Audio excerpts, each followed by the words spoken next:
you talk about a story that I thought was really interesting in light of the fact that we're approaching Easter, which I'm a Christian, so Easter Yeah, is a pretty big deal for us. And you tell a right. story about Jesus of all people in here. Now, it's not exactly what I just said, but you titled the story "Good Lord," and it's on page 222, and it's something that took place way back in 1948, and you must remember it well because you knew it was on a Saturday at a magic convention. Did you just say 1948? 1948, Harry. How old were you in 48? I don't know, but I knew it was a long time ago. I didn't realize it was that long ago. Harry, That's over 70 years ago. man. Oh, good Lord. Yeah, good Lord is right. That's Good Lord. Right. so essentially what you talk about, it's a one-day magician's convention at a Yeah. high school auditorium. What is this about? What happened? I haven't had a chance to read it because I wrote this, I don't know, 10 years ago. And it's happened, like I just said, over 70 years ago. But there are certain images, I've said this to you before, Rudy, certain things that when you get a little piece of it, like you're doing now, then the rest of it starts to come to mind. Mm-hmm. And, I'm a visualizer. That's what I do. That's the basis of my memory career, is I teach people how to visualize. So I'm a good visualizer, and the whole thing comes to mind.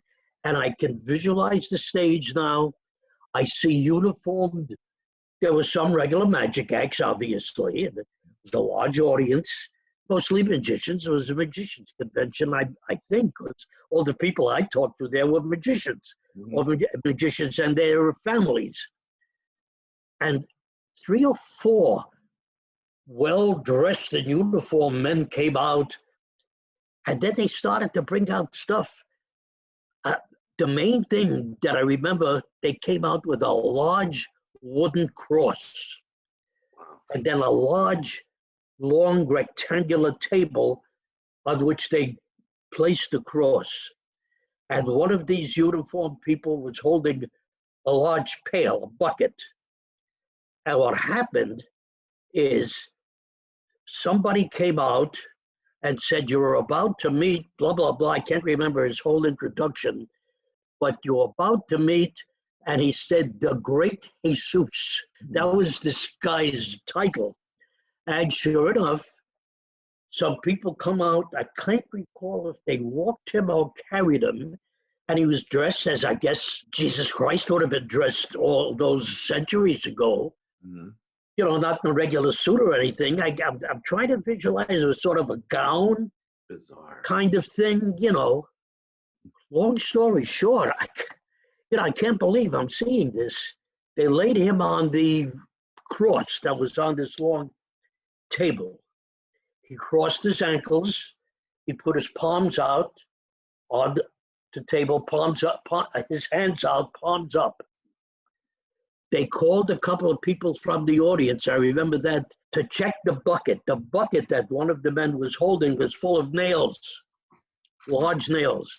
I remember one of the women that went up dropped one of the nails on the floor purposely to hear it, that it didn't break or that it wasn't fake or anything like that. It was a real nail. I'm thinking about this and I'm starting to feel crazy about it. I mean, could my mind have made up this stupidity? Long story short, they started to nail his palms to the cross, blood spurting all over the place. crazy. Then he had crossed his ankles, and I can't visualize if they had an extra long nail or he crossed his legs a lot so they could use one nail. Again, what I'm trying to tell you is they nailed his ankles to the cross. And that was it. That was the whole thing. And then it seems he passed out on the cross, and all the men around him went over and started to wheel him off. I mean, that was the act. That was it. Can you imagine? I just can't. Well, you are imagining it, but doing that anymore, I think, would cause an uproar. Unless it was a group of Mexican folks, to call him the Great Jesus seems to be as though they were making fun in a sense. But what a strange. But what you just said reminded I left out something. what I left out is after they nailed him to the cross, four of those men in uniform, two on each side, took this whole thing off the stage and walked it across the aisle in the audience. And people were getting up and shouting, and some were running away, and some were running forward to check it. I mean, Wow. and there was like because you said a word like uproar, and that reminded me of this.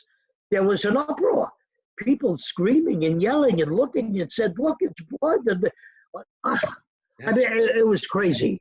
And I remember some of the people dragging there were kids in the audience. They'd come to see a magic show. Oh they were dragging the kids away. They didn't want them to see that. The blood all over the place. Weird. Yeah, weird is the word. And then they took them back on stage and people started to settle down a little bit. The end of the story, that I remember very well, is I wasn't there. But I was told afterwards that some people in the audience went to this guy's dressing room. I don't know why, to check if he was okay, to check if it was real, plus a couple of reporters who were there to talk about the magic show. And I was told, like I say, I wasn't there. I was told as one of the reporters said to this guy who was starting to come back to life, he had passed out. The great Jesus had passed out.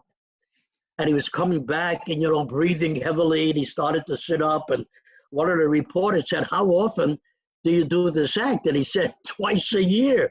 And they said, "Why?" He said, "Because it takes 6 months for the wounds to heal."